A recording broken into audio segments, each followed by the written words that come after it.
Tulalip 1956, A Year in Review. In 1956, the Tulalip tribes faced significant federal legislation. In June, Congress passed Public Law 592, which allowed the sale of inherited interest in allotted lands on the reservation. This legislation allowed Indian owners to bypass federal trust restrictions, granting them the ability to sell or divide land and effectively end federal oversight of those specific parcels.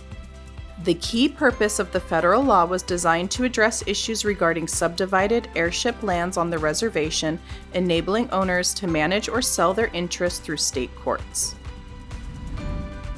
In July, a technical map titled Map of Tulalip Indian Reservation, showing surface and pocket groundwater, was published. This USGC topographic map served as the baseline for the reservation's layout before major interstate development and legislative land sales. It uses brown contour lines to show hills, slopes, and peaks. Notable features include Tulalip Bay, Port Susan, and Reservation Lakes. Individual homes are represented as small black squares. Also in June, President Dwight D. Eisenhower signed the Federal Aid Highway Act. It authorized the construction of the interstate highway system. This changed the physical landscape of the reservation as the construction of Interstate 5 divided the Marysville-Tulalip community. In October, a historic event occurred. For the first time in the nation, a state meeting of representatives of all Indian tribes gathered in Everett. The meeting was sponsored by the Intertribal Council of Western Washington Indians, headed by Tulalip's Sebastian Williams.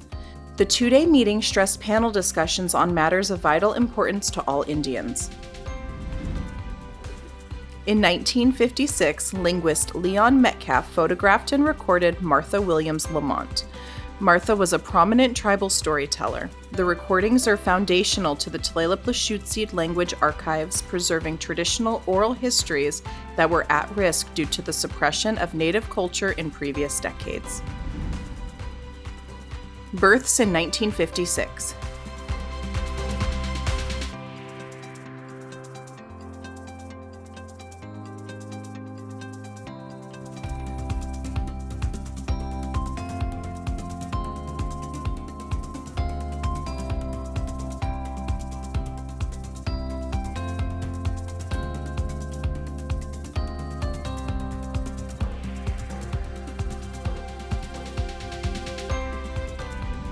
High school graduates in 1956 were Dawn Jones, Philomena Joseph, David Spencer, Arlie Williams, and Mary Ann Williams.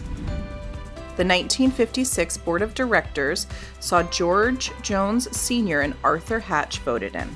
Each received 65 votes. They joined fellow board members Herman Williams, Bernie Gobin, George Williams as chairman, George Jones Jr. as vice chair, and Marjorie James as secretary.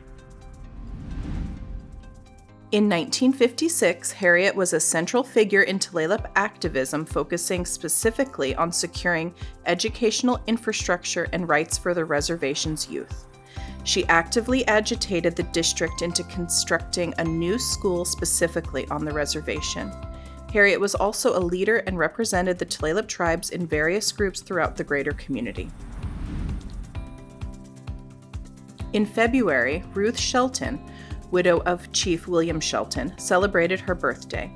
Records indicate it was her 101st birthday, but Ruth claims that she is not that old and stuck to her birthday age of 98, claiming a woman has the privilege of fudging a little on her age. Shelton posed for a photo next to a totem carved by her late husband. And finally, in August, a product of Indian artisans was highlighted. A home industry created by Indians of the area. Wool socks. Knitted by Sarah Sheldon and Joanne Sheldon, their soft, cushiony, water-repellent, and long-lasting socks were worn by skiers, hikers, hunters, fishermen, and outdoors people.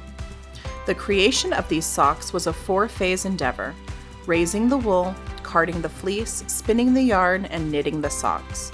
The near-natural wool and unique wearing qualities combined with the simple artistry of their design have made them famous across the continent. And that was Tulalip 1956, A Year in Review.